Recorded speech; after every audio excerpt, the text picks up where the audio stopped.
Hello बच्चों, जैसा कि आपको पता ही है कि हम लोग जेई एडवांस के पीवाईक्यू के क्वेश्चंस का डिस्कशन कर रहे हैं। 2006 से 2025 तक जेई एडवांस में जितने भी क्वेश्चंस पूछे गए हैं उन सभी क्वेश्चन को हमने डिवाइड किया है चैप्टर वाइज, और एक एक चैप्टर के सारे क्वेश्चंस लेते हुए हम लोग यहाँ डिस्कशन करेंगे, जिससे कि आपका जब एडवांस का पेपर हो तो थोड़ा सा आइडिया भी लग जाए कि एडवांस में क्वेश्चंस किस लेवल तक आते हैं और प्रिपरेशन के अंदर भी फायदा हो। अभी हम लोग जो चैप्टर कर रहे हैं वो एरोमेटिक कंपाउंड्स है। इसकी 3 पार्ट्स पहले ही डिस्कशन हो चुके हैं। एरोमेटिक कंपाउंड्स में इलेक्ट्रोफिलिक सब्स्टिट्यूशन रिएक्शन, बेंजीन की formation, preparation and chemical reaction, phenol की भी chemical reaction and preparation, benzene, diazonium salt and amine. Amine में एलिफेटिक अमीन भी मैं यहाँ लूंगा और एरोमेटिक अमीन तो यहाँ लेना ही है। तो ये वाला पार्ट हम लोग एरोमेटिक कंपाउंड्स में डिस्कशन करेंगे। ये वीडियो और इस जैसे और भी पीवाईक्यू वाले जो वीडियो है वो आपको इसी चैनल मोहित त्यागी चैनल के प्लेलिस्ट में मिल जाएंगे। तो क्वेश्चन से डिस्कशन करते हैं। अगला क्वेश्चन जो है वो ये है, 2018 का क्वेश्चन है। ये लिखा हुआ 2018 का क्वेश्चन है। एनिलीन की रिएक्शन की गई है मिक्स्ड एसिड से, मतलब nitric acid and sulphuric acid के साथ, नाइट्रेटिंग मिक्सचर के साथ में एट 288 डिग्री सेल्सियस, और उससे एक कंपाउंड P बना है 51%, कंपाउंड Q बना है 47% एंड कंपाउंड R बना है 2%। जो मेजर प्रोडक्ट्स हैं, इसमें लिखा हुआ the major products of the following reaction sequence is R। इन्होंने इस जो 2% जो बना था उस प्रोडक्ट से रिएक्शन शुरुआत की है। इस आर प्रोडक्ट से यहां रिएक्शन, इस आर प्रोडक्ट को जो माइनर अमाउंट बना है उसे यहां लिया है और उसके मेजर प्रोडक्ट हमें बताने हैं, फाइनल मेजर प्रोडक्ट बताना है। सबसे पहले एनिलीन की बात कर ले तो ये आपने पढ़ा होगा, ये फैक्ट है कि जब एनिलीन की reaction nitric acid plus sulphuric acid के साथ में करते हैं, तो ये एनसीईआरटी का डेटा है जिसमें इन्होंने परसेंटेज लिखा है, याद रखने का परसेंटेज है ये नाइट्रेशन है। नाइट्रिक एसिड की रिएक्शन सल्फ्यूरिक एसिड की रिएक्शन एनिलीन पर होती है तो नाइट्रेशन होगा, ऑर्थो पैरा पर होना चाहिए, क्योंकि NH2 ऑर्थो पैरा डायरेक्टिंग है। तो यहां NH2 की पैरा पोजीशन पर नाइट्रो आता है, NH2 की ऑर्थो पोजीशन पर नाइट्रो आता है ना। नाइट्रेशन है तो ऑर्थो पैरा पर हो गया, लेकिन देखा गया कि यहां तो मेटाडाला प्रोडक्ट भी बनता है, NH2 की मेटा पोजीशन पर भी नाइट्रो ग्रुप आता है। ठीक है, और परसेंटेज जहां बताऊं कि कितना बताया, 51% पैरा वाला आइसोमर सबसे ज्यादा अमाउंट में बनता है, चलो बनना भी चाहिए। फिर आपको लग रहा होगा कि ऑर्थो आइसोमर बनना चाहिए ज्यादा अमाउंट में और सबसे कम बनना चाहिए ये मेटा वाला आइसोमर, लेकिन ये जो 47% है ना, ये इस मेटा आइसोमर का ही है। मेटा आइसोमर 47% बनता है, ऑर्थो आइसोमर केवल 2% बनता है। ये डेटा याद रखना है, एनसीईआरटी में दिया, जेईई मेन में भी आपने कई बार पढ़ा होगा इसको, जेईई मेन में भी पूछा हुआ है। अच्छा, इसका मैं एक्सप्लेन कर देता हूं किस तरह से। वैसे तो NH2 ऑर्थो पैरा डायरेक्टिंग है और ऑर्थो पैरा के हिसाब से ऑर्थो और पैरा प्रोडक्ट बन गया, कोई दिक्कत नहीं है इसमें। और ठीक है, चलो पैरा ज्यादा बन गया, हो सकता है स्टेरिक हिंड्रेंस ज्यादा लग गया, बट मेटा वाला प्रोडक्ट भी सिग्निफिकेंट अमाउंट में बना है, अच्छी खासी अमाउंट में बना है, और इवन ऑर्थो वाले प्रोडक्ट से ज्यादा अमाउंट में बना है, जबकि ऑर्थो वाला के कंपेयर में तो मेटा कम बनना चाहिए। इसका रीजन ये है कि एनिलीन जो कि एक बेसिक ग्रुप है और एसिडिक मीडियम में एक इक्विलिब्रियम ये भी तो करता होगा। एनिलीन एसिड के साथ रिएक्शन करके एसिड का H+ एब्जॉर्ब करके प्रोटोनेशन करके एनिलीनियम आयन में कन्वर्ट हो जाता है, और ये इक्विलिब्रियम चल रहा है। इस इक्विलिब्रियम पर एनिलीन और एनिलीनियम आयन है। ये एनिलीनियम आयन मेटा डायरेक्टिंग है। ये क्या है? मेटा डायरेक्टिंग है, क्योंकि -I ग्रुप है। ये एक -I ग्रुप है, ये -I ग्रुप है, स्ट्रॉन्ग -I ग्रुप है, डीएक्टिवेटिंग ग्रुप है एंड मेटा डायरेक्टिंग ग्रुप है। इसकी मौजूदगी के कारण ऐसा देखने को मिलता है जब इस पर नाइट्रेशन होता है तो मेटा पोजीशन पर हो जाता है। अब जो परसेंटेज आती है तो वो तो फिक्स है, वो एक्सपेरिमेंटल है, पर ये इसकी प्रेजेंस के कारण मेटा वाला प्रोडक्ट भी बनता है और उसका इतना अच्छा खासा परसेंटेज यहाँ मिलता है। तो क्वेश्चन में जो आर वाला कंपाउंड बोला है वो आर कंपाउंड तो हो गया ये वाला, ठीक है। पी वाला कंपाउंड, पी कंपाउंड तो है ये क्यू है और ये आर है। रिएक्शन की शुरुआत यहां से की गई है ऑर्थो वाले आइसोमर से। अभी नेक्स्ट पेज पे लेते हैं। पहले ऑर्थो आइसोमर के साथ रिएक्शन की गई है एसिटिक एनहाइड्राइड और पायरिडीन की, फिर ब्रोमीन एसिटिक एसिड। चलो लेते हैं। ये रहा ortho isomer ortho nitro aniline, जो कि कंपाउंड आर बोला गया था। इसकी रिएक्शन एसिटिक एनहाइड्राइड से की गई है। एसिटिक एनहाइड्राइड को शॉर्ट में Ac2O भी बोल देते हैं। पायरिडीन की प्रेजेंस में की गई है, ठीक है। यहां लिख देता हूं, ये वाला जो पार्ट है ना, इसको एसिटाइल पार्ट बोल देते हैं, शॉर्ट में AC लिख देते हैं। ये वाला हो तो क्या बोलोगे, ACO माइनस, मतलब एसिटेट आयन, ठीक है। ऐसे ही Ac2O लिखा हुआ था, एसिटिक एनहाइड्राइड। एसिटिक एनहाइड्राइड की रिएक्शन पायरिडीन से होती है तो ये होगा SN2TH, नहीं, हाँ SN2TH, मतलब एसाइल SN2 रिएक्शन, जिसमें ये लोन पेयर जाकर यहां अटैक करेगा, इसको बाहर निकालेगा, एसिटिक एसिड का मॉलिक्यूल बाहर निकलेगा और इस नाइट्रोजन पर एसिटाइलेशन हो जाएगा। ये इस नाइट्रो ग्रुप पर एसिटाइलेशन हो गया और ये बन गया ऑर्थो नाइट्रो एसिटाइलाइड, ठीक है। नेक्स्ट स्टेप में इसकी रिएक्शन ब्रोमीन एसिटिक एसिड से की गई है। Bromine plus acetic acid, brominating reagent, brominating mixture है, मतलब ब्रोमिनेशन होगा। अब यहां क्योंकि ये ऑर्थो पैराडायरेक्टिंग है, प्लस M वाला ग्रुप है, नाइट्रो माइनस M वाला ग्रुप है, जब दो तरह के ग्रुप हमारे सामने बेंजीन रिंग पर मौजूद हो तो जो एक्टिवेटिंग ग्रुप है, जो इलेक्ट्रॉन डोनेटिंग, मतलब डोनेट करता है रिंग को, उसके अकॉर्डिंग देखना होता है। तो ये एक्टिवेटिंग ग्रुप है, नाइट्रो डीएक्टिवेटिंग ग्रुप है। एक्टिवेटिंग ग्रुप के हिसाब से देखेंगे तो एक्टिवेटिंग ग्रुप कहता है कि मैं हूं ऑर्थो पैराडायरेक्टिंग, ये है ऑर्थो पैराडायरेक्टिंग, मतलब इस एक्टिवेटिंग ग्रुप के रेस्पेक्ट में electrophile ortho and para position पर आ सकते हैं, जहां अच्छा लगे वहां आओ। तो यहां ब्रोमिनेशन होगा, ब्रोमिनेटिंग रिएजेंट है, इलेक्ट्रोफाइल के फॉर्म में ब्रोमीन प्लस आके रिएक्शन करेगा। मैंने कहा ना, इसको अच्छा लगेगा पैरा पोजीशन पे, वहां स्टेरिक हिंड्रेंस कम है, तो पैरा पोजीशन पर आ गया। नाइट्रेशन यहां हो गया इस ग्रुप के पैरा पोजीशन पर। लो जी, नाइट्रो को यहीं पड़े रहने दो, ब्रोमीन यहां आ गया, ठीक है। अब नेक्स्ट स्टेप में इसका हाइड्रोलाइसिस करवाया था, हाइड्रोलाइसिस किया है, फिर NaNO2 HCl 0 से 5 डिग्री सेल्सियस और फिर इथाइल अल्कोहल हाई टेम्परेचर,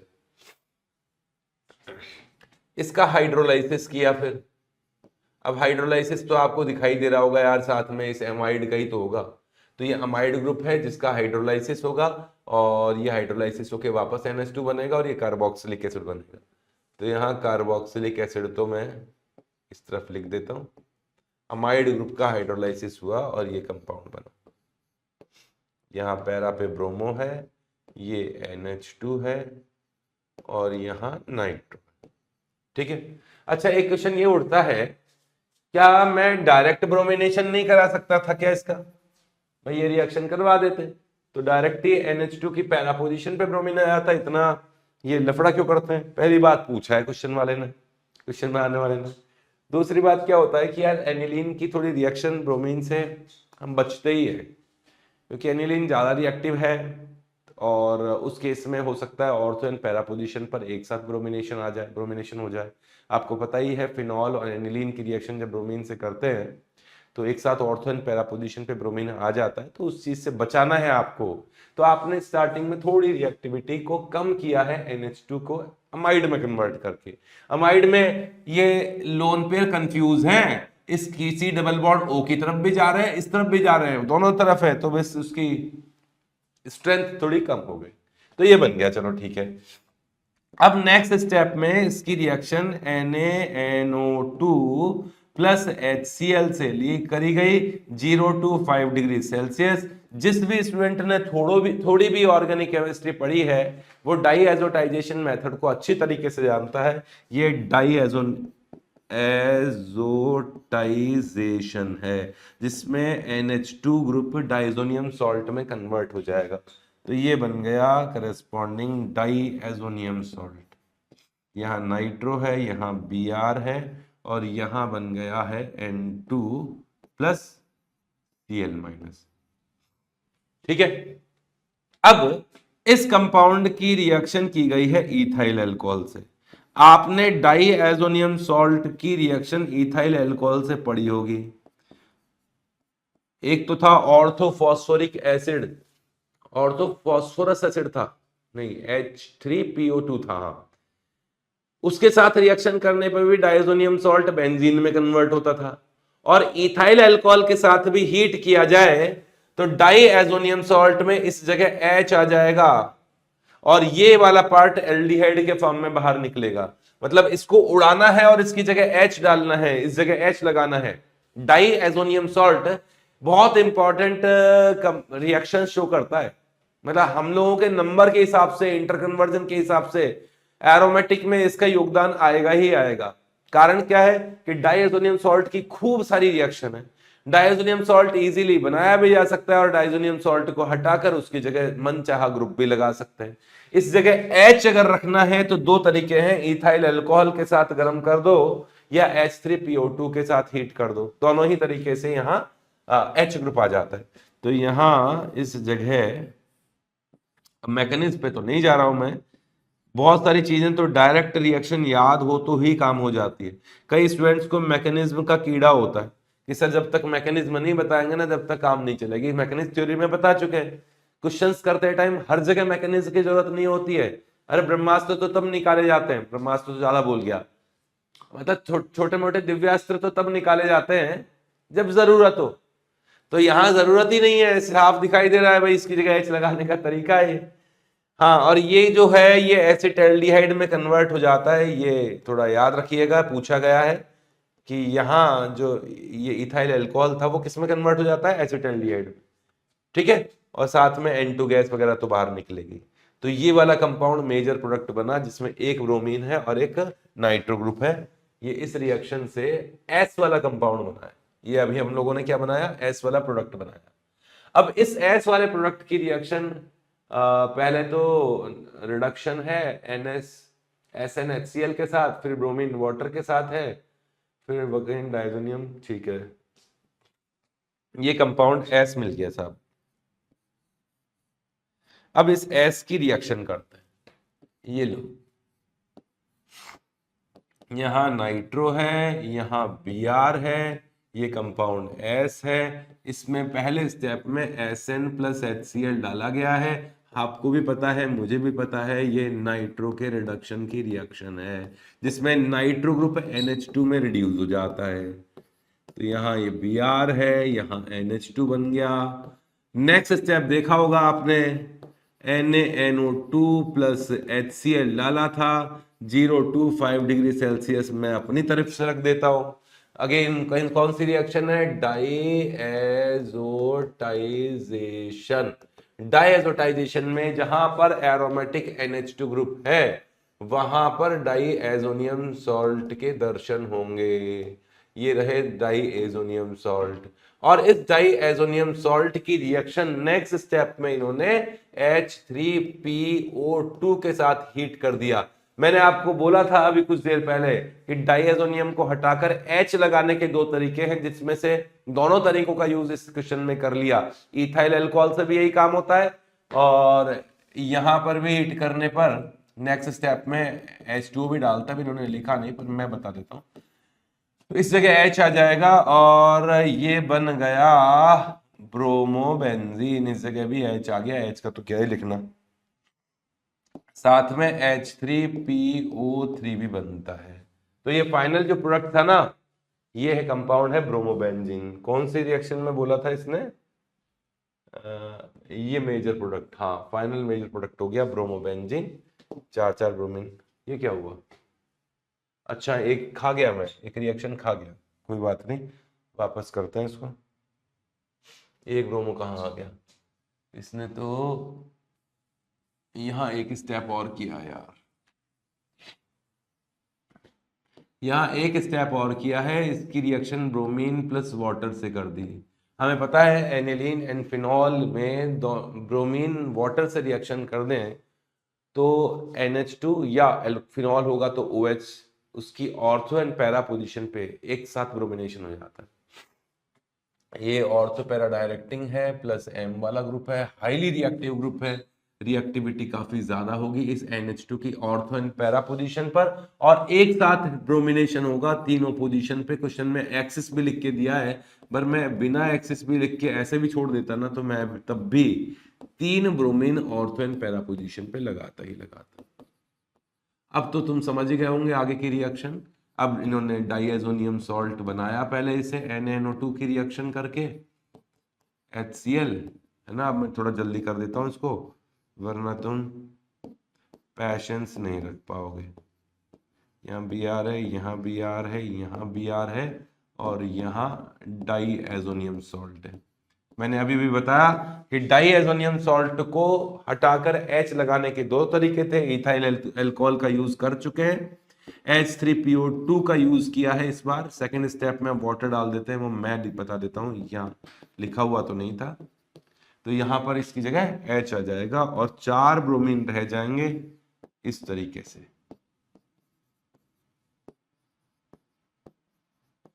ये वाला प्रोडक्ट होगा मेजर प्रोडक्ट। समझ गए? आंसर तो आप निकाल ही लोगे कौन सा है इसमें, कौन सा आंसर है ये रहा। ठीक है, चले नेक्स्ट क्वेश्चन की तरफ। चलो, हाँ जी, ये 2018 का अगेन जेई का क्वेश्चन है। इसमें पूछा गया है in the following reaction sequence the amount of D in grams, इसका ग्राम्स में मास बताना पड़ेगा, है ना। Amount of D in grams formed 10 moles of acetophenone, ये रहा एसिटोफिनॉन, एसिटोफिनॉन इसका नेम है।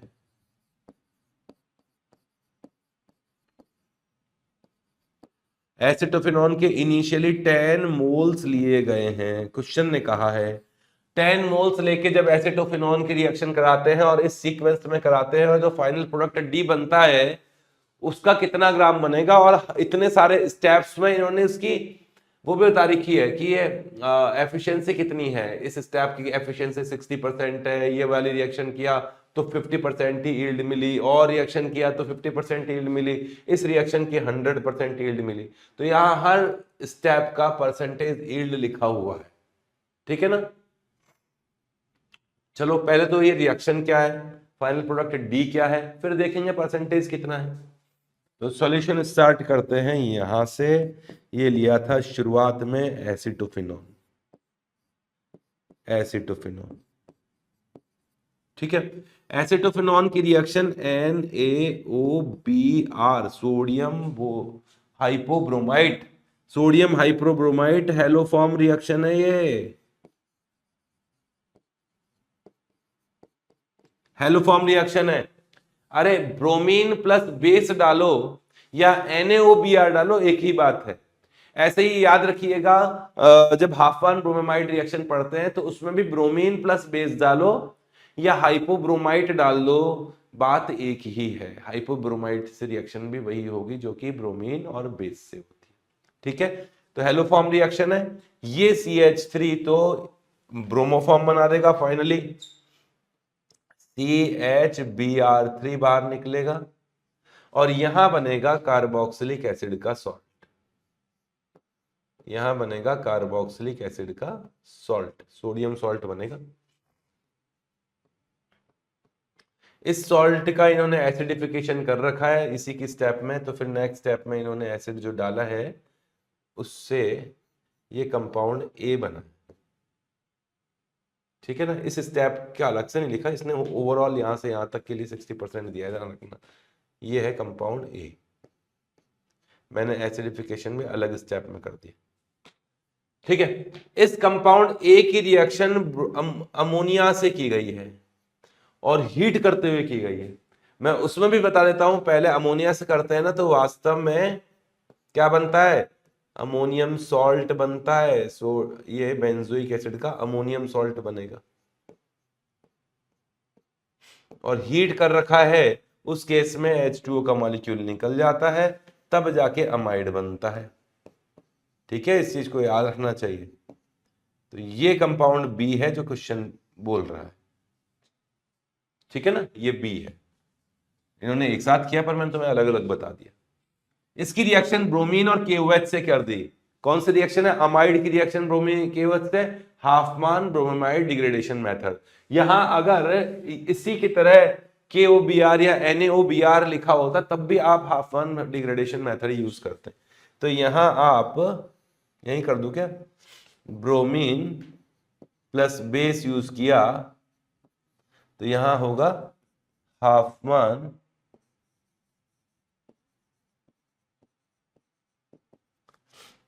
Bromamide reaction, bromamide degradation reaction, जिससे कि यहां कार्बन खत्म हो जाता है और प्राइमरी अमीन बनता है। ये एनिलीन बनाने का एक मेथड है। ये कंपाउंड बना वो जो कंपाउंड सी है, ठीक है। इस सी कंपाउंड की रिएक्शन ब्रोमीन से की गई, ब्रोमीन के 3 इक्विवेलेंट लिए गए हैं, एसिटिक एसिड की प्रेजेंस में किया गया है। एनिलीन की रिएक्टिविटी काफी ज्यादा होती है, हमें पता है। एनिलीन एक प्लस एम वाला ग्रुप है, इसकी ऑर्थो एंड पैरा पोजीशन पर इलेक्ट्रॉन डेंसिटी ज्यादा होती है, और प्लस एम कुछ ज्यादा ही है इसका। तो ये हाईली रिएक्टिव होता है। ब्रोमीन वाटर से रिएक्शन कर दे, हालांकि वाटर नहीं दिया, एसिटिक एसिड दिया है, तो भी यहाँ 3 ब्रोमीन आकर जुड़ेंगे, तो ट्राई ब्रोमो एनिलीन बनेगा, व्हाइट कलर का सॉल्यूशन बनेगा। थोड़ा सा यार अलग करना चाहिए था मुझे, है ना। करके दिखाऊं तुम्हें, चलो जादू करके दिखाता हूं। मैंने क्या कंजेस्टेड कर दिया इसको थोड़ा,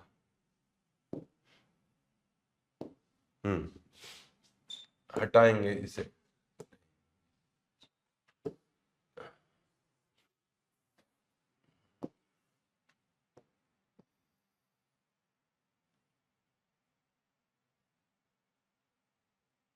सही है, ये कुछ गड़बड़ हो ना।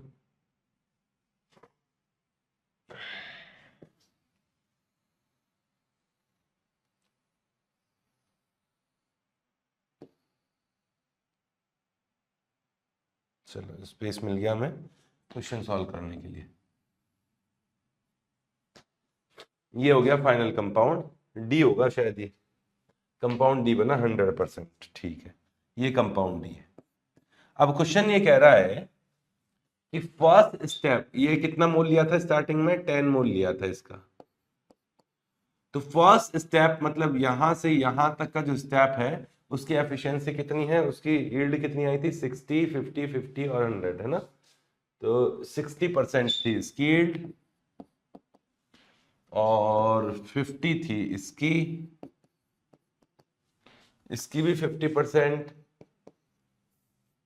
मतलब जितना मिलना चाहिए था उसका 50% ही मिलेगा, और इस स्टेप की 100% बताइए, ठीक है।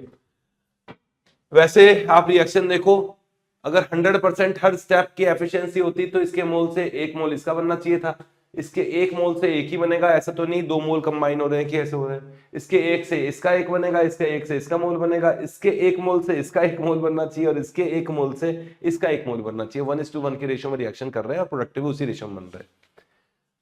उस हिसाब से ये 10 मोल ही बनना चाहिए था अगर सभी स्टेप्स की एफिशिएंसी 100% होती, लेकिन यहां 10% का 60% ही मिलेगा, असल 10 मोल का 60% वैल्यू मिलेगी। 10 मोल का 60% वैल्यू होती है 6 मोल, तो यहां 6 मोल से मिलने चाहिए। इसके ए से ये जो बी बना है उसके 50% ही मोल मिलेगा, तो यहां 1 से तो 1 ही बनता, तो 6 से 6 बनने चाहिए थे, लेकिन 50% ही एफिशिएंसी है, तो 6 का 50% मतलब 3 मोल ही मिलेंगे, 3 मोल्स मिलेंगे। ठीक है, यहां अगेन अगले स्टेप में 50% एफिशिएंसी रह गई, तो 3 मोल्स का भी हाफ हो गया, मतलब 1.5 मोल, 1.5 मोल ही मिलेंगे यहां।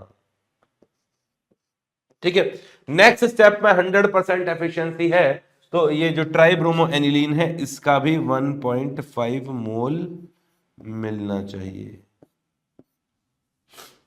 ठीक है, तो क्वेश्चन में इसका वेट पूछा है, मास पूछा है इन ग्राम्स, तो मॉलिक्यूलर वेट निकालना पड़ेगा इसका। मॉलिक्यूलर वेट निकालो यार।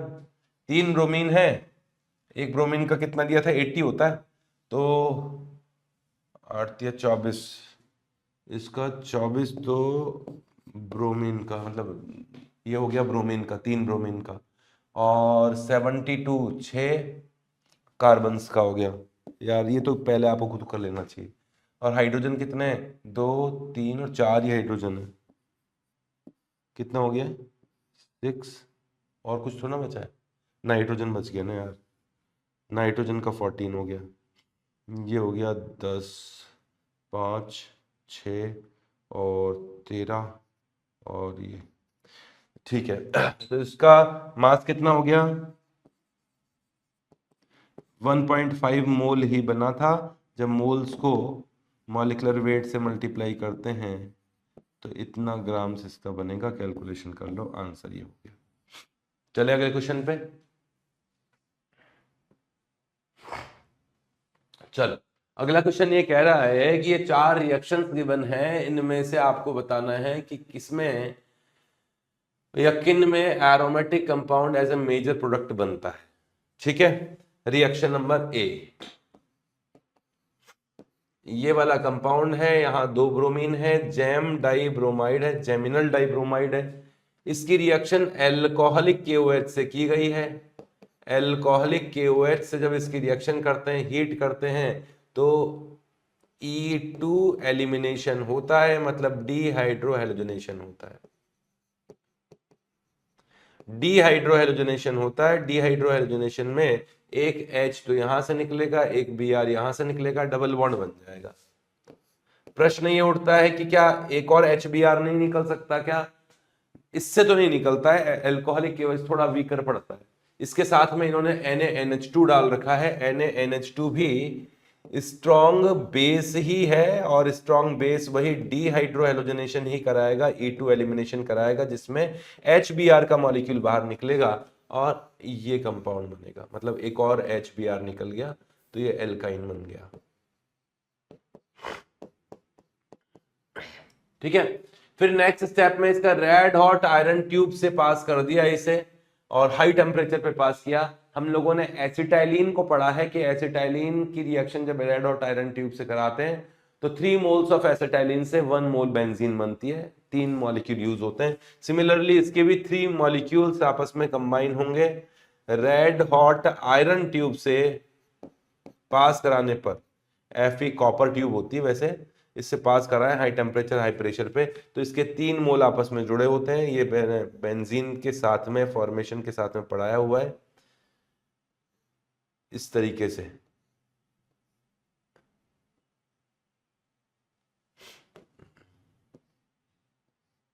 ये 3 मोल यूज होंगे, और इसमें सब सिमेट्रिकल स्ट्रक्चर बनती है। सबसे ज्यादा स्टेबल वाला ट्राइब्रोमोबेंजीन बनता है।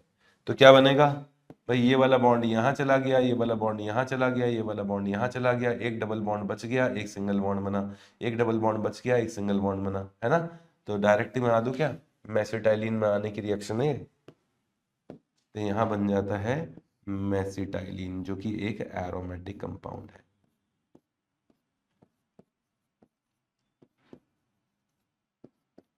कंपाउंड का नेम है मेसिटाइलिन। तो ये तो ए वाला तो सही हो गया। बी देखो, बी तो यार ऐसे ही दिख रहा है, यहीं कर देता हूं।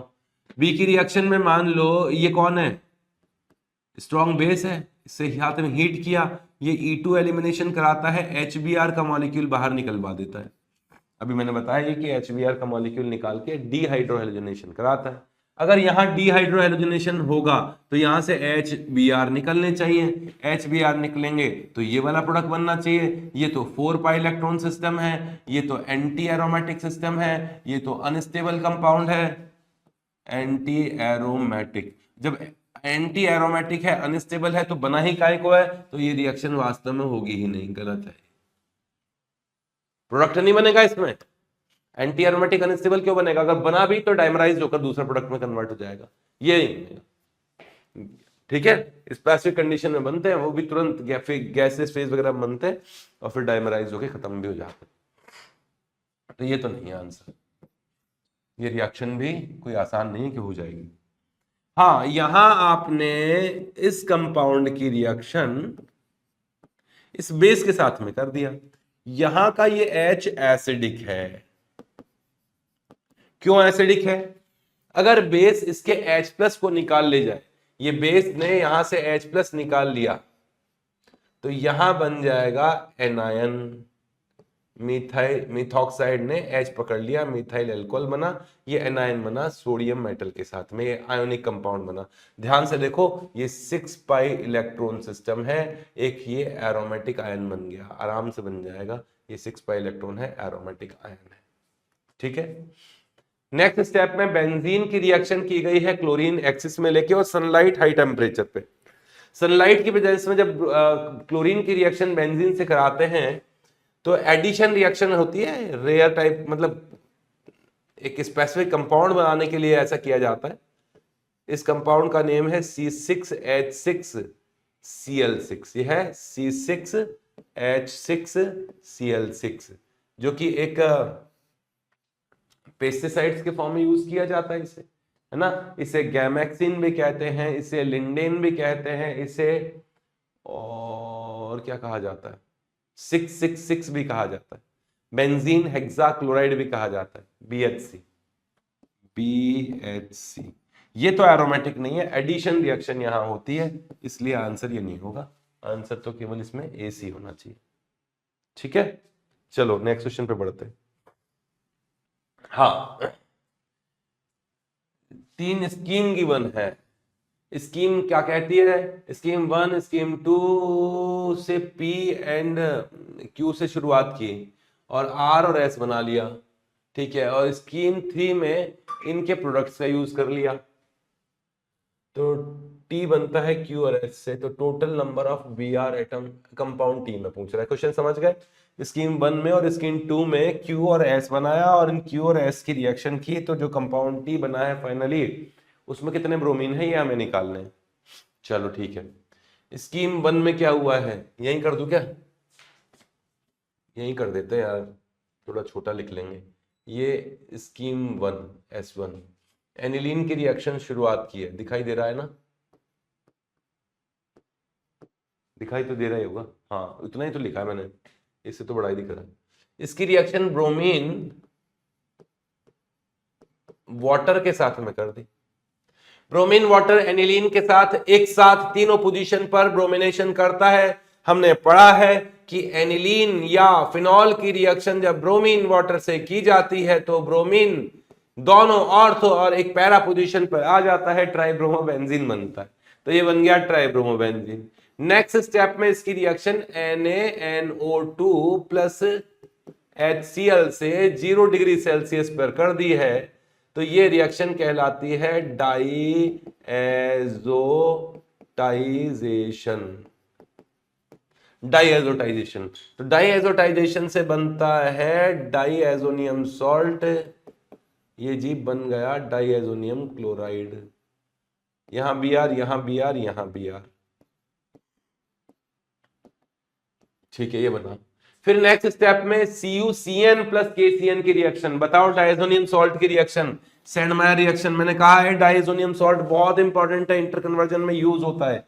CuCN KCN की रिएक्शन सेंडमायर्स रिएक्शन कहलाती है।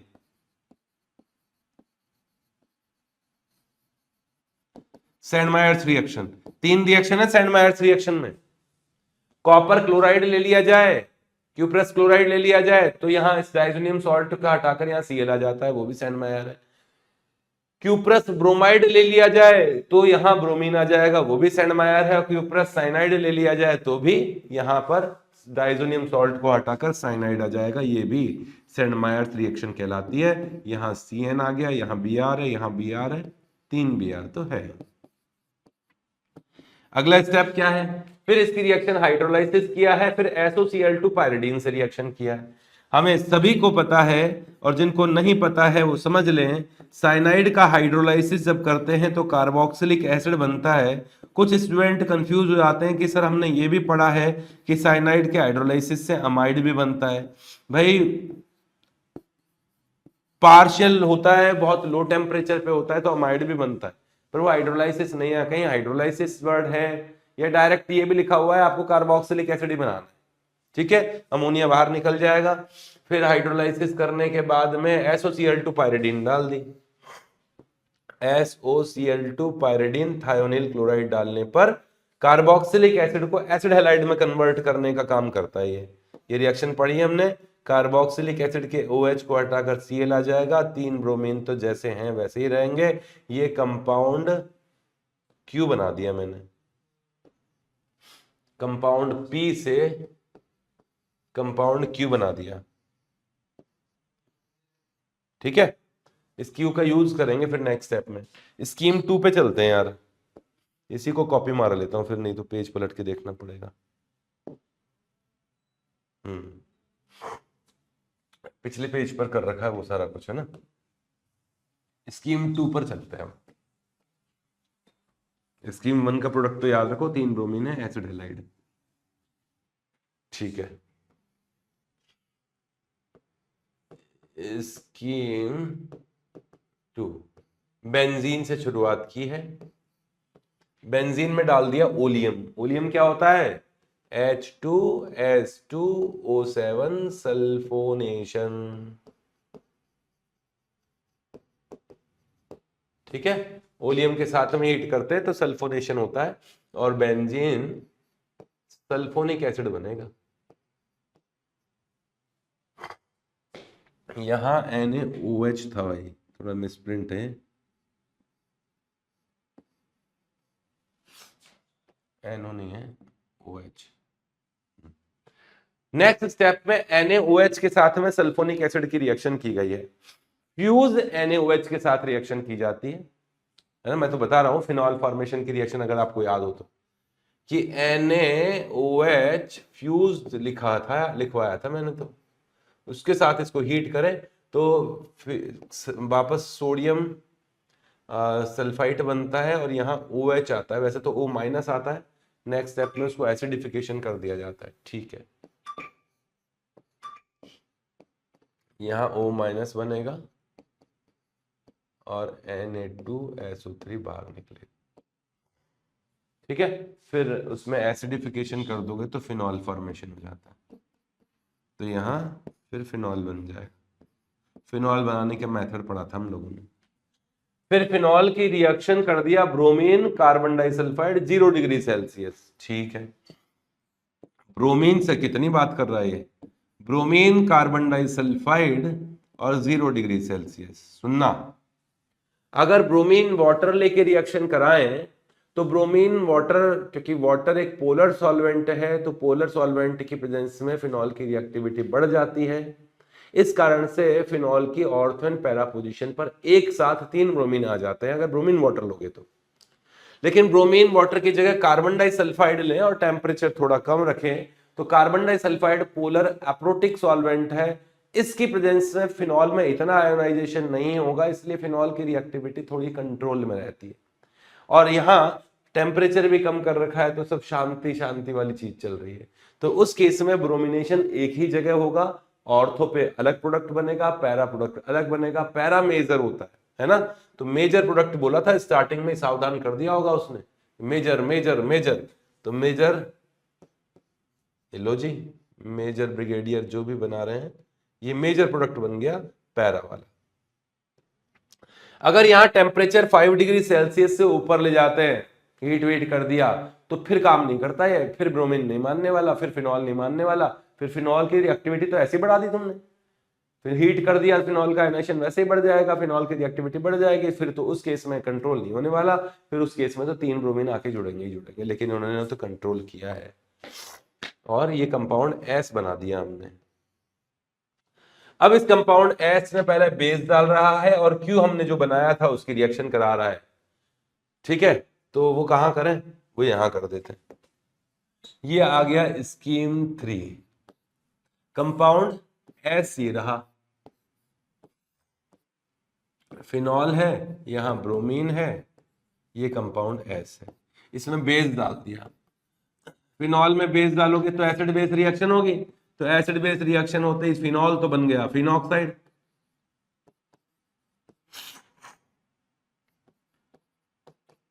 ठीक है, और फिर इसकी रिएक्शन किससे कर डाली, इसकी रिएक्शन उससे कर डाली जिसमें 3 ब्रोमीन थे।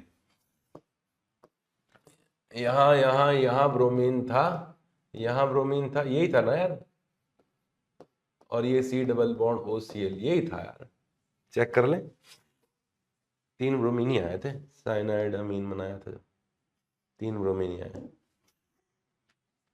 अब देखो यार, ये तो न्यूक्लियोफाइल है, न्यूक्लियोफाइल की रिएक्शन बहुत आसानी से SN2TH या एसाइल SN रिएक्शन होगी, SN2TH एसिड हैलाइड की रिएक्शन O माइनस से हो जाएगी, तो न्यूक्लियोफाइल आएगा, Cl को निकालेगा। इसका मैकेनिज्म बता ही देता हूँ थोड़ा बहुत तो, है ना, वैसे तो इतना बार यूज करता हूं मैं बिना मैकेनिज्म के ही, फिर भी बता ही देते हैं कि ऐसा कीटोन बनेगा, एस्टर बनेगा। ये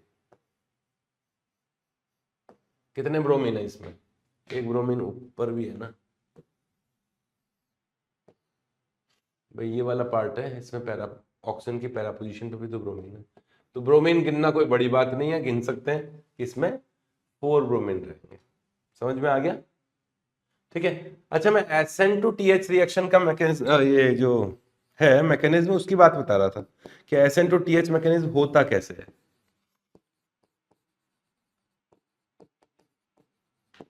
यहां है RC डबल बॉन्ड O और यहां है लीविंग ग्रुप, LG कर देता हूं लीविंग ग्रुप। ठीक है, एसाइल SN2 रिएक्शन भी कहा जाता है। इसमें न्यूक्लियोफाइल जनरली सबसे पहले स्टेप में इस कार्बन पर आके अटैक करेगा, इस कार्बन पर इलेक्ट्रॉन डेफिशिएंसी है, उसी कारण न्यूक्लियोफाइल यहां अट्रैक्ट होके आता है और यहां O माइनस बन जाता है, तो ये बनेगा R, ये न्यूक्लियोफाइल आया, ये लिविंग ग्रुप है और ये O माइनस है। नेक्स्ट स्टेप में O माइनस डबल बॉन्ड बनाता है और ये लिविंग ग्रुप यहां से निकल लेता है, तो लिविंग ग्रुप यहां से निकल लिया, तो ये बना RC डबल बॉन्ड O और न्यूक्लियोफाइल रह गया, लिविंग ग्रुप निकल लिया माइनस के फॉर्म में।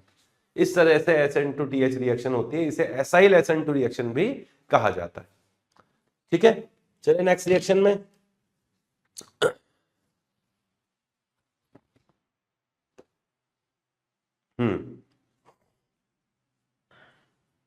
फाइनल कंपाउंड T था वो, है ना, T।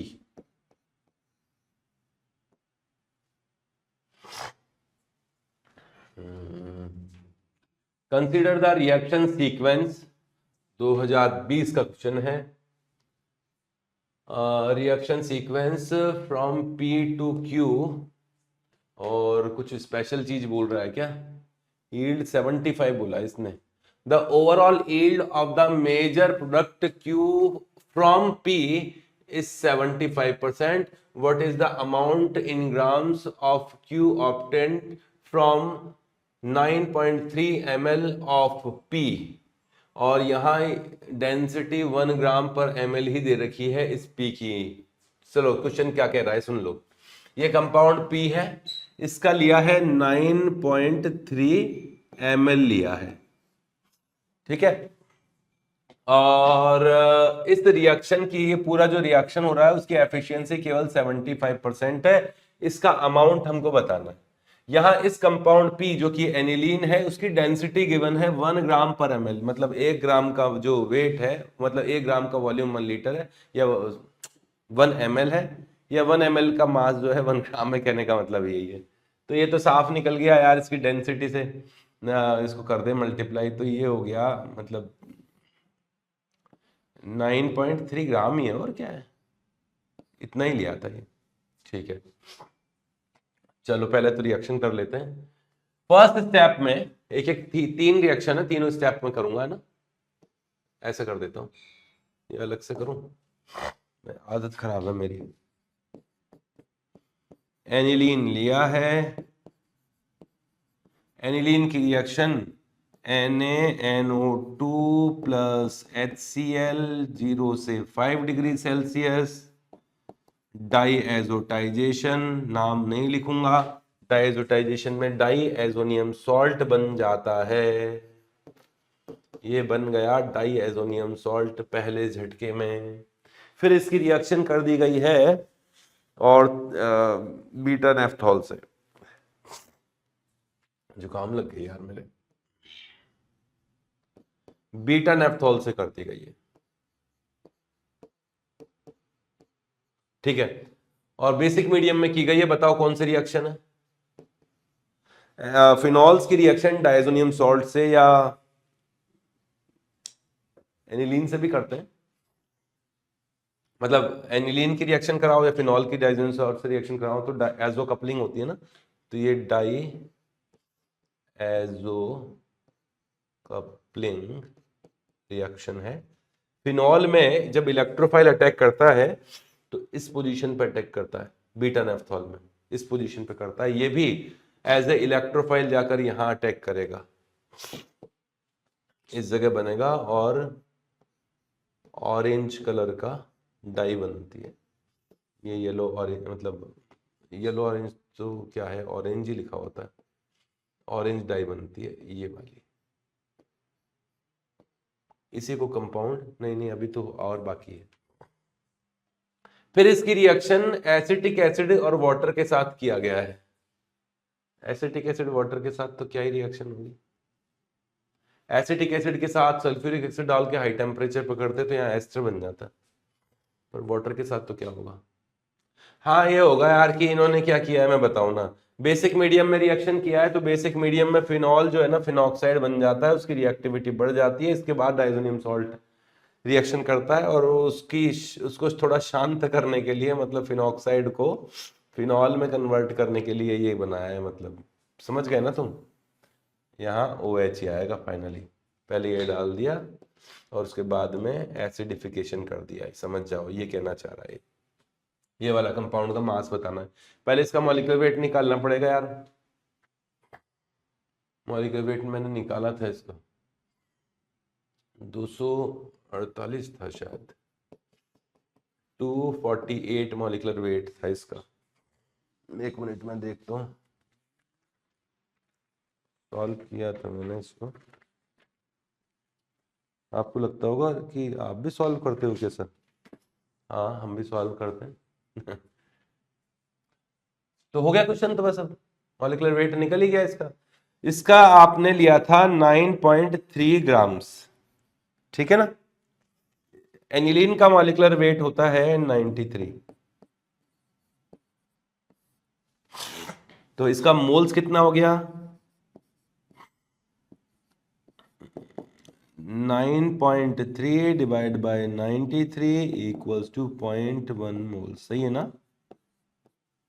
अगर इसका मोल 0.1 मोल है तो इसका भी 0.1 ही बनना चाहिए, क्योंकि 1:2 से 1:2 इसी रेशियो में रिएक्शन कर रही है, तो बनना कितना चाहिए था, 0.1 बनना चाहिए था। लेकिन एफिशिएंसी भी थोड़ी कम है ना, इसका बनना तो चाहिए था 0.1 मोल, ठीक है, लेकिन बनेगा कितना, 70% ही बनेगा उसका, 70% ही बनेगा, क्योंकि इस रिएक्शन की एफिशिएंसी केवल ही 75% ही है, 75% बनेगा। तो 0.1 का 75 कितना हो गया, 0.0075 हो गया क्या, इतना ही हो गया, इतना मोल बनेगा इसका। मास कितना बनेगा, मॉलिक्यूलर वेट से मल्टीप्लाई कर दो, और क्या, मॉलिक्यूलर वेट से मल्टीप्लाई कर दो, तो इसका मास कितना हो गया, कैलकुलेशन कर लो, 0.075 इंटू 248 ग्राम्स में आ जाएगा, ये आंसर आ जाएगा, कैलकुलेट कर लेना, ठीक है, चले आगे। चलो नेक्स्ट क्वेश्चन बढ़ते हैं।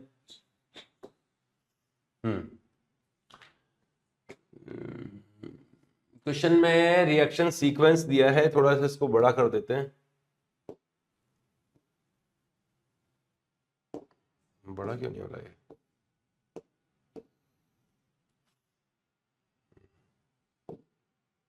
लॉक कर रखा है क्या इसको?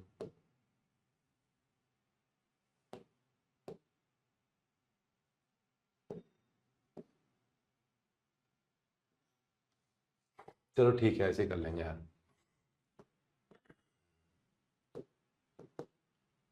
क्या चक्कर है। चलो क्वेश्चन करते हैं। क्वेश्चन में ये लिखा हुआ है कि the following reaction sequence percentage yield are given along the arrow. ठीक है, ये हर स्टेप में जहां स्टेप दिए हैं वहां परसेंटेज यील्ड लिखी हुई है। मैग्नीशियम कार्बाइड है, मैग्नीशियम कार्बाइड का हाइड्रोलाइसिस किया तो कंपाउंड पी बना, पी की ये रिएक्शन और ये रिएक्शन, फिर पी की ही ये रिएक्शन, फिर यील्ड भी देखनी पड़ेगी। फिर पूछा क्या है, ये कंपाउंड एक्स है, उसका मतलब ये आर है, इसका एक्स ग्राम बना, और कंपाउंड यू का वाई ग्राम बना। तो यहाँ कंपाउंड एक्स मतलब एक्स की वैल्यू और वाई की वैल्यू, मतलब मास पूछ रहा है इस कंपाउंड आर का और यू का, कितना कितना मास बना इनडायरेक्टली। बस यील्ड को ध्यान रखना है अपन को।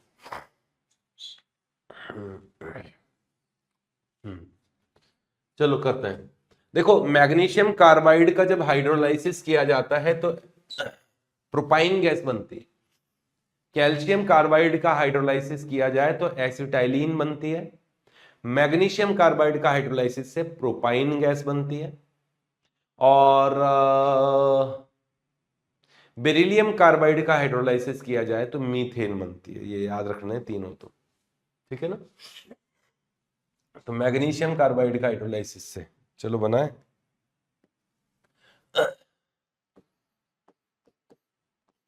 ये मैग्नीशियम कार्बाइड, इसका किया हाइड्रोलाइसिस तो प्रोपाइन गैस बनेगी, मतलब प्रोपाइन बनेगा जी। फिर प्रोपाइन, एक मिनट, प्रोपाइन की रिएक्शन की गई है NaNH2 NaI के साथ, फिर रेड हॉट आयरन ट्यूब। ठीक है, इसकी रिएक्शन पहले की गई NaNH2 के साथ में, क्योंकि ये एक बेस है और sp कार्बन का H इतना एसिडिक तो होता है कि वो एसिड बेस रिएक्शन कर सके NaNH2 के साथ। तो ये NaNH2 के साथ एसिड बेस रिएक्शन करेगा और यहाँ करस्पॉन्डिंग एनायन बनेगा। ये अच्छा न्यूक्लियोफाइल है, स्ट्रॉन्ग न्यूक्लियोफाइल है। कार्बन का न्यूक्लियोफाइल स्ट्रॉन्ग ही होता है, गिग्नार रिएजेंट आपने पढ़ा ही था। इसकी रिएक्शन मिथाइल आयोडाइड से की गई है, तो मिथाइल आयोडाइड के साथ ये बहुत इजीली SN2 रिएक्शन कर लेगा और SN2 रिएक्शन से यहाँ 2 ब्यूटाइन बन जाएगा। इस 2 ब्यूटाइन को जब रेड हॉट आयरन ट्यूब से पास करते हैं,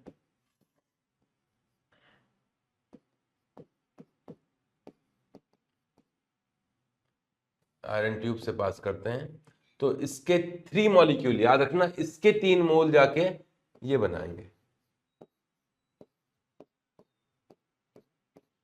सही है ना भाई, 3 मोल बनाएंगे तो मिथाइल भी तो 6 आ जाएंगे। मैं गलत तो नहीं कर रहा हूँ, आपको समझ तो आ रहा है ना, आ तो रहा है ना। अरे यार, एसिटाइलिन की रिएक्शन से क्या बनता था, एसिटाइलिन का जब रेड हॉट आयरन ट्यूब से पास करते थे तो 3 मोल एसिटाइलिन से बेंजीन बनता था। एसिटाइलिन की जगह जब प्रोपाइन का यूज करते हैं तो मेसिटाइलिन बनता है। मेसिटाइलिन में 3 भी मिथाइल जो होते हैं ऑल्टरनेट होते हैं बेंजीन पर, और जब यहां पे एक और मिथाइल लगा दोगे तो यही बनेगा। ठीक है ना, नहीं समझ में आई? ऐसे आएगी यार, मुझे पता है आप बोल रहे हो सर आगे आगे, अब चलो सर आगे चलो। अरे नहीं, मैं तो पूरा बताऊंगा। थोड़ा टेढ़ा कर दिया, हालांकि एल्काइन ऐसा तिरछा नहीं होता, लीनियर होता है। ये इलेक्ट्रॉन यहाँ आ गए, ये इलेक्ट्रॉन यहाँ आ गए, ये इलेक्ट्रॉन यहाँ आ गए, यहाँ डबल बॉन्ड बच गया, यहाँ सिंगल बॉन्ड बना, डबल बॉन्ड बच गया, सिंगल बॉन्ड बना, डबल बॉन्ड बच गया, सिंगल बॉन्ड बना, वही बना जो मैंने बनाया है, तो ये कंपाउंड बन गया। ठीक है, परसेंटेज यील्ड भी अभी चलते हैं, है ना, क्या वापस पीछे चलते हैं थोड़ा सा। ये P था, PQRSTU, ठीक है। चलो पहले तो ये बनाते हैं। मैं ये Hg2+ लिया है वाटर के साथ, हीट भी किया है, और फिर बेरियम हाइड्रोक्साइड हीट किया है, और NaOCl, ठीक है। इसकी रिएक्शन Hg+2 वाटर, मतलब एसिड लिखा हो, ये हाइड्रेशन है, याद करो। वाटर की रिएक्शन सल्फ्यूरिक एसिड और HgSO4 की प्रेजेंस में कराते थे।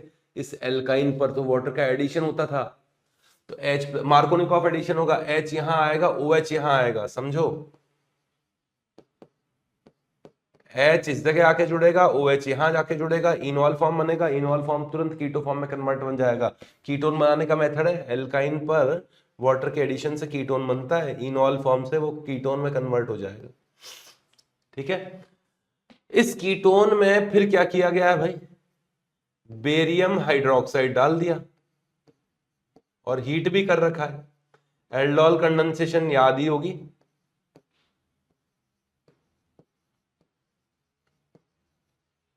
जब अल्फा हाइड्रोजन वाले कंपाउंड की रिएक्शन बेरियम हाइड्रोक्साइड या किसी बेसिक मीडियम में रिएक्शन करोगे हाई टेम्परेचर पर, तो एल्डोल कंडेंसेशन होगी, और एल्डोल कंडेंसेशन में इस एसीटोन के दो मॉलिक्यूल, ध्यान देना,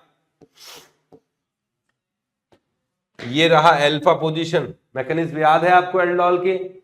नहीं भी याद है तो सिंपल तरीका है, अल्फा पोजीशन के दोनों H निकल जाएंगे और ये ऑक्सीजन निकल जाएगा, और इस कार्बन के बीच में डबल बॉन्ड बन जाएगा, ये बनेगा।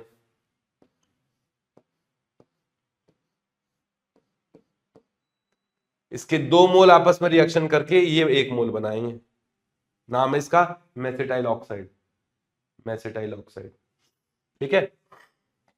इस मेसिटाइल ऑक्साइड की रिएक्शन NaOCl से कर दी। अरे मेरे भाई, जब क्लोरीन प्लस बेस लिखा हो या OCl- लिखा हो हाइपोक्लोराइट, एक ही बात है, ये मान लेना, वही रिएक्शन होगी। कौन सी रिएक्शन है ये? Haloform reaction, haloform reaction. Haloform reaction में ये वाला पार्ट तो बनेगा हेलोफॉर्म, मतलब क्लोरोफॉर्म, और ये वाला पार्ट बनेगा कार्बोक्सिलिक एसिड का सॉल्ट। एसिडिफिकेशन कर ही दिया होगा इन्होंने, नहीं किया, भूल गए, भूल गया, पर्सन मास और पूछ रहा है, पर मैं तो याद कराऊंगा, मैं तो कराऊंगा, इसका एसिडिफिकेशन कराऊंगा। एसिडिफिकेशन करते हैं तब जाके क्या बन जाता है, ये वाला एसिड बन जाता है, ठीक है। तो इन्होंने क्या किया था, इसको PQRST ये कर दिया था। चलो मैं भी लिख देता हूं, ये तो कंपाउंड P है, ये Q, ये R,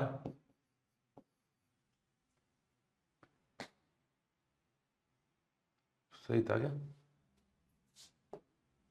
PQRSTU सही तो है, STU, ठीक है। अब परसेंटेज यील्ड देख लो यार, 75 थी, 40 थी, 100, 80, 80। इसकी यील्ड कितनी थी? 75% यील्ड है इसकी, इसकी 40% यील्ड है, इसकी 100% यील्ड है, इसकी 80-80, 80% यील्ड है, इसकी भी 80% यील्ड है, ठीक है। इसका मास और इसका मास निकालना है। अच्छा अब लो यार, स्टार्टिंग में क्या लिया था, कितना लिया था? 4 ग्राम P से स्टार्ट किया था इसने। मॉलिक्यूलर वेट भी निकालने पड़ेंगे अपन को। कौन सा कलर लें आप बताओ? वाइट लेते हैं। इसका मॉलिक्यूलर वेट है 36 और 4, इसका मॉलिक्यूलर वेट है 40, इसका मॉलिक्यूलर वेट कितना है? 6 और 6 12 12 12 144, मतलब 12 कार्बन है और 18 ऑक्सीजन है। 162। इसका मॉलिक्यूलर वेट है 162। इसका भी निकालो। 3 4 5, 5 कार्बन का तो 60 हो गया, 2 ऑक्सीजन का 32 हो गया, और हाइड्रोजन 3 और 3 6 और 1 7 और 8 हाइड्रोजन हो गए। ये 40 और ये 100 हो गया। इसका मॉलिक्यूलर वेट 100 हो गया। ठीक है। हाँ जी, शुरुआत की थी यहां से 4 ग्राम से, है ना। मैं थोड़ा सा यहीं करूंगा सारा कुछ, तो कलर चेंज कर करके काम चला लेंगे अपन लोग। सब कुछ यहीं करने वाले हैं। थोड़ा सा इसका खुला खुला सा लिख देते हैं, ज्यादा नीचे गया क्या।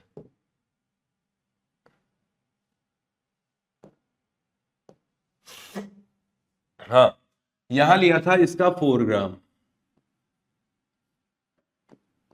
ठीक है।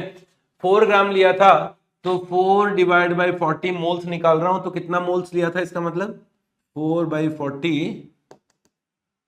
समझ गए ना, डायरेक्ट ही कर दूं। 0.1 मोल लिया था इसका, 0.1 मोल लिया था। जीरो, और मैंने भी गड़बड़ की है यार थोड़ी बहुत। 40% इसका था, है ना, 40% इसकी थी, और ये तो एक साथ ही लिखा था इन्होंने पूरा ही, है ना, एक ही स्टेप में लिखा था, तो पूरा स्टेप ही 75% है। हाँ, तो 75% यहाँ है, तो 1 का 75 होता है 0.75, तो 0.1 का 75 0.075 हो गया। तो यहां पर इसका कितना मोल बन जाएगा, इसका बन जाएगा 0.075। सही हूं ना मैं, इतना मोल बनना चाहिए। सही कर रहा हूं ना, 0.1 का इतना ही आएगा, मेरे को तो यही समझ में आ रहा है। हाँ, अब इसका भी 40% है, लेकिन ध्यान रखना इसके 1 मोल से इसका 1 मोल बन रहा था, लेकिन इसके 3 मोल से ये 3:1 का रेशियो है इनका, ऐसे इसके 3 मोल से इसका 1 मोल बनता है। समझ गए ना, नहीं समझे। ये 3 मोल कंपाउंड होते हैं, उसके बाद में कंबाइन होने के बाद में ये 1 मोल बनता है। तो भाई जब 3 से 1 बनता है तो 0.075 से कितना बनेगा, इसका भी 1/3 बनेगा। तो जब 3 से 1 बनता है तो 1/3 हो गया ना, तो कितना मोल बनना चाहिए इसका 0.025। मैं तो यही समझ रहे हूँ यार, इतना मोल बनना चाहिए। सही है। मास से मल्टीप्लाई, इसको मॉलिक्यूलर वेट से मल्टीप्लाई कर दे तो मास आ जाएगा। तो इसका मास कितना आएगा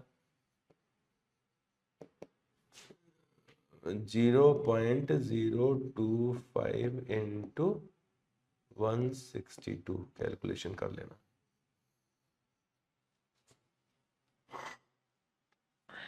ये तो x का हो गया, x की वैल्यू ये आ गई।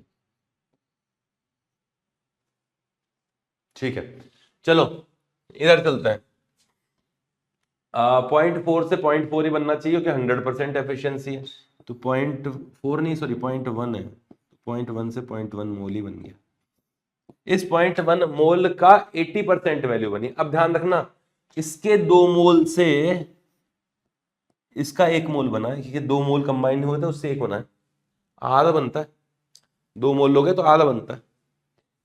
अगर 100% एफिशिएंसी होती तो इसका कितना बनता, आधा मतलब 0.05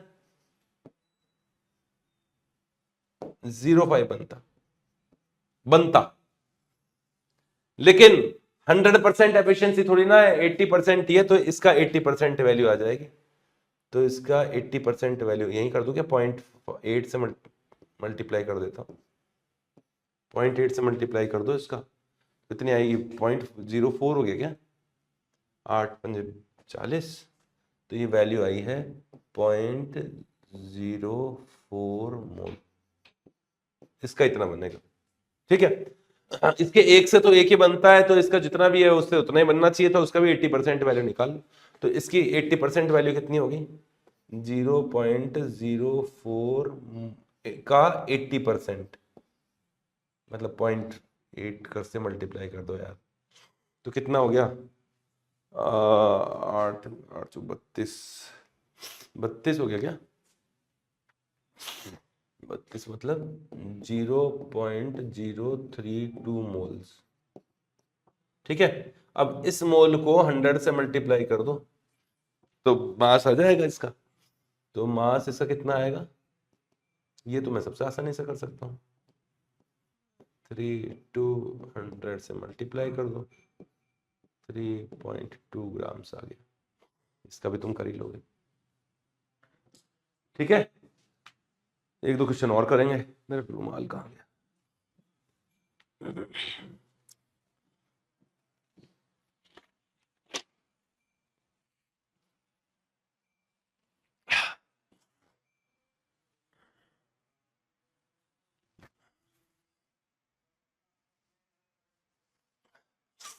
चलो नेक्स्ट क्वेश्चन पे बढ़ते हैं भाई। ये तो गिच पिच थोड़ा सा हो गया, लेकिन समझ में तो आ गया होगा। कैलकुलेशन तो ठीक ही है। मैथ्स वाले स्टूडेंट को क्या घबराना है यार इस कैलकुलेशन से। हाँ सुनो, नेक्स्ट लिखा हुआ है एक रिएक्शन है क्यू विद फिनॉक्स, ये सल्फर माइनस है यहाँ पर, है ना। क्यू की रिएक्शन, इनमें से क्यू पहचानना है, इनमें से क्यू कौन सा है। कि इनमें से कोई क्यू था, उसकी reaction PH S minus N के साथ किया। एस माइनस है, ये आयोनिक कंपाउंड है, S minus N A plus के साथ में किया, तो ऑर्गेनिक कंपाउंड बना, मेजर प्रोडक्ट, और gives carius test on treatment with Na2O2 followed by the addition of barium chloride. तो सल्फर का टेस्ट की बात कर रहा है यार, ये नहीं समझ में आया? अगर ऑर्गेनिक कंपाउंड में किसी में सल्फर होता है तो सल्फर को पहले ऑक्सीडाइज किया जाता है पेरोक्साइड के साथ, जिससे कि वो सल्फेट में कन्वर्ट हो जाए। और सल्फेट की रिएक्शन जब बेरियम क्लोराइड से करते हैं तो बेरियम क्लोराइड का व्हाइट कलर का पीपीटी बनता है। वो कैरियस मेथड में उसको सेपरेट करके सल्फर का एस्टिमेशन कर लेते हैं। ठीक है, लेकिन वो कुछ नहीं पूछ रहा है, ये तो ये पूछ रहा है कि वो क्यू कौन है जिसमें सल्फर मौजूद हो। देखना, देखो ए ऑप्शन के लिए बताता हूं। ए ऑप्शन में यहां नाइट्रो बिठा रखा है, सेंगर्स रिएजेंट है, वैसे इसको जो नाम तो याद रखने की जरूरत नहीं है, पर फिर भी यहां है सल्फर माइनस, है ना, ये सल्फर माइनस और पीएच बहुत आसानी से ArSN2 रिएक्शन कर लेगा। वैसे aromatic compounds nucleophilic substitution reaction नहीं देती है, जनरली नहीं देती है, लेकिन एरोमेटिक हैलाइड्स की ऑर्थो या पैरा पोजीशन पर नाइट्रो जैसे महान इलेक्ट्रॉन विड्रॉइंग ग्रुप जो बैठे हों तो फिर न्यूक्लियोफाइल जरूर अटैक कर लेता है। अरे भाई मैं यूं कहना चाह रहा हूं कि इस नाइट्रो ग्रुप का माइनस एम इफेक्ट है, इस नाइट्रो ग्रुप का भी माइनस एम इफेक्ट है। माइनस एम इफेक्ट के कारण ऑर्थो, नाइट्रो की ऑर्थो एंड पैरा पोजीशन पे इलेक्ट्रॉन्स की कमी हो जाती है। आपने नाइट्रो बेंजीन के रेजोनेटिंग स्ट्रक्चर तो पढ़ी होगी, उसी की बात कर रहा हूं। तो ऑर्थो एंड पैरा पोजीशन पे इलेक्ट्रोनेगेटिविटी मतलब इलेक्ट्रॉन डेफिशिएंसी हो जाती है। इस डेफिशिएंसी का फायदा न्यूक्लियोफाइल उठा सकता है और हिम्मत करके आज उस एरोमेटिक रिंग पे अटैक कर ही दिया जहां ये अटैक कर नहीं पाता था। नॉर्मली एरोमेटिक रिंग पे अटैक नहीं कर पाता है। तो ये ArSN2 रिएक्शन है और जो प्रोडक्ट बनेगा उसमें सल्फर विद्यमान है, तो ये कंपाउंड क्यू हो सकता है, इसमें कोई आपत्ति नहीं है हमें। ये कंपाउंड क्यू हो सकता है, ए भी आंसर हो सकता है। क्या यहां अटैक कर पाएगा? क्या नहीं, मैंने कहा कॉन्सेप्ट क्या बताया, ये सारा वही कॉन्सेप्ट लग रहा है। इसमें तो पहले से सल्फर बिठा रखा है। देखो मैं वही कंसेप्ट बता रहा हूं कि हेलोजन की ऑर्थो एंड पैरा पोजीशन पर नाइट्रो है, यहां तो मेटा पोजीशन पर नाइट्रो है। इस नाइट्रो का माइनस एम इफेक्ट अगर आप लगाओगे, रेड गोले में बना देता हूं इसको, इसका माइनस एम इफेक्ट लगाओगे उस कारण से इलेक्ट्रॉन की कमी यहां होगी और इसके कारण भी इन पोजीशन पर ही होगी। तो न्यूक्लियोफाइल तो यहां अटैक करता अगर हेलोजन होते, तो यहां तो अटैक करेगा नहीं, तो ये नहीं हो सकता, ये तो फिर भी हो सकता है। सेम सिचुएशन ब्रोमीन हो चाहे आयोडीन हो चाहे, उल्टा फ्लोरीन निकलता है, यहाँ पे रिएक्टिविटी का ऑर्डर उल्टा होता है।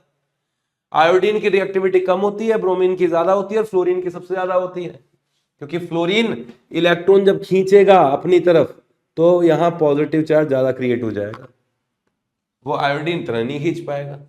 ठीक है ना। अब यहां हाँ डी में हो सकता है, डी में तो ऐसे नॉर्मल SN2 रिएक्शन ही हो जाएगी, डी में तो नॉर्मल SN2 रिएक्शन ही हो जाएगी भाई। डी में यहां नाइट्रो है और यहां SMe है और यहां Cl है। यहां नाइट्रो ना भी होता तो भी स्ट्रॉन्ग न्यूक्लियोफाइल बेंजाइलिक पोजीशन पर SN2 रिएक्शन कर लेता है, ये यहां अटैक कर ले और इसको निकाल दे, कोई समस्या नहीं है। जो प्रोडक्ट बनेगा उसमें सल्फर है, और दो दो है भाई, पहले से ही सल्फर था इसमें, तो इस प्रोडक्ट में भी सल्फर है। इस सल्फर को भी आप ऑक्सीडाइज करके सल्फेट में कन्वर्ट कर लोगे, कैरियस मेथड याद है ना आपको। ऑर्गेनिक कंपाउंड में, उस ऑर्गेनिक कंपाउंड में जो भी सल्फर बैठा हुआ है उसकी रिएक्शन आपने पेरोक्साइड के साथ उसे ऑक्सीडाइज कराकर सल्फेट में कन्वर्ट कर लिया होता है, और फिर बेरियम आयन से रिएक्शन कराकर, बेरियम क्लोराइड से रिएक्शन कराकर बेरियम सल्फेट के व्हाइट PPT में कन्वर्ट कर लेते हैं। ये कैरियस मेथड का कॉन्सेप्ट है। तो ये भी हो सकता है, इसमें भी सल्फर है और इसके प्रोडक्ट में भी सल्फर है। ठीक है ना, क्लियर है। चले आगे, एक और क्वेश्चन लेंगे। 1 मिनट, क्वेश्चन है कितने, एक और लेते हैं। इस क्वेश्चन में बोला गया है द रिएक्शन सीक्वेंस जिससे कि orthoxylene as a major product बन जाए। ऑर्थोजाइलिन समझते हो ना, बेंजीन के ऊपर 2 मिथाइल है ऑर्थो पोजीशन पर। एक एक रिएक्शन को करते हैं। फर्स्ट स्टेप में कहाँ करें, यहीं करना है, स्टार्ट करते हैं, यहीं कर लेते हैं, ए वाली यहां करते हैं। ये रहा ऑर्थोटोल्यूडीन, ए वाला। ऑर्थोटोल्यूडीन की रिएक्शन पहले NaNO2 HCl से 0 डिग्री सेल्सियस पे डाइएजोटाइजेशन किया, डाइएजोटाइजेशन, और डाइएजोटाइजेशन से डाइजोनियम सॉल्ट बन गया। ठीक है, फिर CuCN डाला है। CuCN जो होता है, बताया था आपको, सैंडमायर्स रिएक्शन है। डायजोनियम सॉल्ट की रिएक्शन CuCN HCN के प्रेजेंस में हीट करें तो साइनाइड आके इसको रिप्लेस कर देता है, नाइट्रोजन गैस बाहर निकल जाएगी और यहां आ जाएगा साइनाइड। साइनाइड में डाल दिया डाइबल H, डाइबल H, फिर बाद में हाइड्रोलाइसिस भी कर दिया। साइनाइड का डाइबल H3 का स्पेशली पार्शियल रिडक्शन करता है, एसिड हैलाइड को रिड्यूस करता है पार्शियली तो एल्डिहाइड बन जाता है, एस्टर को भी पार्शियली रिड्यूस करके एल्डिहाइड बन जाता है, और साइनाइड को भी रिड्यूस करता है और उसका हाइड्रोलाइसिस करने के बाद में ये भी एल्डिहाइड बन जाता है। तो यहां बन गया एल्डिहाइड। ठीक है, फिर Na2CO4 कौन सी है, क्लीमेंशंस है कि वॉल्फ किश्नर है, बेसिक मीडियम में है, वोल्फ किश्नर रिडक्शन। तो एल्डिहाइड और कीटोन का रिडक्शन करके यहां CH3 बन जाएगा, 2 H आ जाएंगे, इसे ऑर्थोजाइलिन ही तो कहते हैं। तो ये तो ठीक है, ये वाला तो सही है।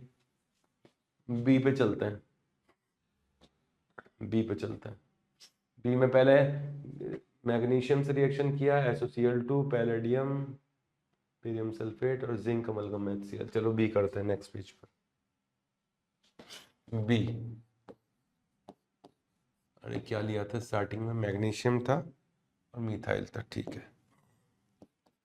यहाँ है Br, इसकी रिएक्शन फर्स्ट स्टेप में मैग्नीशियम से करा दिया, ईथर की प्रेजेंस में गिगनार एजेंट बनता है, हम बहुत बचपन से पढ़ते आ रहे हैं। ये बन जाएगा Mg और Br। फिर इसकी रिएक्शन CO2 से करी है और CO2 से करने के बाद में वाटर भी डाला होगा। इग्नार एजेंट की reaction dry acid dry ice के साथ कराते हैं, याद आई ड्राई आइस। तो इससे रिएक्शन कराने पर यहां बन जाता है स्वयं कार्बोक्सिलिक एसिड। इस कार्बोक्सिलिक एसिड की रिएक्शन SOCl2 से करवाई आपने, तो SOCl2 से यही था ना, मेरे को तो यही याद आ रहा है। SOCl2 से कराते हैं तो एसिड हैलाइड बन जाता है। और फिर इसकी रिएक्शन कराई है, किससे कराई है? Hydrogen plus palladium barium sulphate. कौन सी रिएक्शन है? रोजेनमंड्स रिडक्शन। रोजेनमंड रिडक्शन पार्शियल रिडक्शन है जो एसिड हैलाइड को एल्डिहाइड में कन्वर्ट कर देता है। ये Cl को रिप्लेस करके यहां एल्डिहाइड आ गया। और फिर डाल दिया इसमें जिंक अमलगम HCl। ये है क्लीमेंशंस रिडक्शन, जो एल्डिहाइड को एल्केन बना देता है बस एसिडिक मीडियम में। यहाँ CH3 बन जाएगा, ये भी ऑर्थोजाइलिन ही है। तो इसका बी ऑप्शन भी सही हो गया, है ना। 1 2 3 4 5 स्टेप थे इसमें। 1 2, अच्छा वो एक साथ लिख दिया इन्होंने, मैंने समझदारी से लिखा है, ये थोड़ा सा जल्दबाजी करते हैं। तो बी ऑप्शन भी है। अरे यार कई बार क्वेश्चन बनाने वाले का दिमाग भी पढ़ना पड़ता है। बिल्कुल लकीर के फकीर बन जाओगे तो वो काम में गड़बड़ कर देते हैं। ये तो आंसर दे देंगे, अभी तुम बोलोगे सर ईथर के प्रेजेंस में होती है, ईथर तो लिखा ही नहीं है। थोड़ा सा सहन करना पड़ता है यार इनके नखरे भी। चलो भाई आगे चलते हैं। सी की रिएक्शन डाइबोरेन के साथ, फिर उसका ऑक्सीडेशन, फिर PbR3 के साथ और जिंक HCl। ठीक है, यहाँ मिथाइल है, यहाँ ये है, ये C है। इसकी रिएक्शन पहले किया है, याद है B2H6। B2H6 डबल बॉन्ड पे जुड़ता है, H तो यहां आएगा, बोरोन वहां आएगा जहां स्टेरिक हिंड्रेंस कम होता है, तो बोरोन यहां आएगा। फिर नेक्स्ट स्टेप में H2O2 और बेस डाल दें तो ये हाइड्रोबोरेशन ऑक्सीडेशन कहलाता है। फर्स्ट स्टेप में H यहां आया, बोरोन यहां आया, डबल बॉन्ड टूट गया और बोरोन को रिप्लेस करके फिर OH आ जाता है। इस रिएक्शन को कहते हैं हाइड्रोबोरेशन ऑक्सीडेशन। Hydroboration oxidation. भाई कौन कौन सी रिएक्शन यूज आ रही है देख लेना। हालांकि जेई मेन की प्रिपरेशन की आपने, उसमें भी आपने अच्छी तरह से पढ़ ली होगी रिएक्शन नेम रिएक्शन तो, पर फिर भी रिएक्शंस को घुमा घुमा के देते हैं, थोड़ा सा रिएजेंट है। मुझे तो एक जैसी लगती है कई बार तो जेई मेन का और एडवांस का पेपर, मतलब अपनी तारीफ क्या ही करना।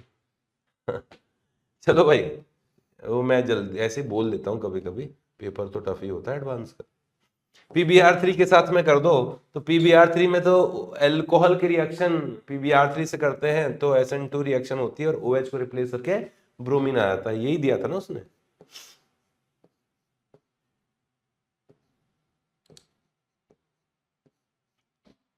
यहां ब्रोमीन आ गया, फिर क्या कर रहा है, फिर जिंक HCl की रिएक्शन करा दें तो प्राइमरी एल्काइल हैलाइड की रिएक्शन मेटल प्लस एसिड से कराते हैं तो एल्केन बन जाता है। तो ये लो रिडक्शन हो गया, ये बन गया। ये तो मुझे ऑर्थोजाइलिन नहीं दिखाई दे रहा, इसलिए सी आंसर तो नहीं है, तो सी आंसर नहीं है। डी ऑप्शन है, ये कंपाउंड है, ओजोनोलाइसिस किया है तो बेंजीन का तो होगा नहीं, इसी का होगा, यहीं कर देता हूं। तो इसका ओजोनोलाइसिस होगा तो बेंजीन, ये वाला पार्ट टूट के बन गया एल्डिहाइड और ये वाला पार्ट टूट के भी बन गया एल्डिहाइड। ठीक है, फिर क्या किया, फिर डाल दिया इसने N2H4 मतलब हाइड्राजीन और बेस डाल दिया। हाइड्राजीन और बेस जो है वो वोल्फ-किश्चनर रिडक्शन कहलाता है। एल्डिहाइड और कीटोन का वोल्फ क्रिस्टल रिडक्शन किया जाए तो एल्केन बन जाता है। तो यहाँ क्या बन जाएगा, एल्केन बन जाएगा, यहाँ CH2 मतलब 2 H आ जाएंगे, यहाँ 2 H आ जाएंगे, नहीं H, हाँ मतलब ये तो बन गया CH3 और ये बन गया CH3। ये भी तो मुझे वो नहीं लग रहा जो ये चाहता है, ये ऑर्थोजाइलिन नहीं है, इसलिए आंसर इसका डी भी नहीं होना चाहिए। तो ये कुछ क्वेश्चंस लिए अपन ने, हालांकि क्वेश्चन और जल्दी सॉल्व किए जा सकते थे पर मुझे समझाना था इसलिए थोड़ा टाइम लग गया। नहीं तो क्वेश्चन सॉल्व करते टाइम जब देखो बड़ी बड़ी रिएक्शन, अब इस क्वेश्चन के अंदर कितनी रिएक्शन पूछ ली गई, 1 2 3 4 5 6 7 8 9 10 11 12 13 रिएक्शन पूछ ली गई और 13 में भी सीधी सीधी रिएक्शन नहीं पूछी गई, है ना। तो इनमें ये प्रैक्टिस से होगा, जितना ज्यादा प्रैक्टिस करोगे उतना ही अच्छा रहेगा। इसीलिए तो कहते हैं कि भाई जेई मेन में खूब अच्छी तरह से रिएक्शंस की प्रैक्टिस कर लो, वहां एक एक दो दो स्टेप के क्वेश्चन आते हैं। हालांकि इस बार तो जेई मेन में भी मल्टीपल स्टेप्स वाले क्वेश्चन आए थे, 3 3 स्टेप के तो आए थे। तो स्पीड बन जाएगी, आपको रिएक्शंस देखते ही जब याद हो जाएगी, रिकॉल हो जाएगी, तो क्वेश्चन की स्पीड बनती है। ठीक है, चलो आगे की रिएक्शन फिर नेक्स्ट इसके पार्ट में लेंगे। तब तक के लिए बाय बाय, मेहनत करते रहो।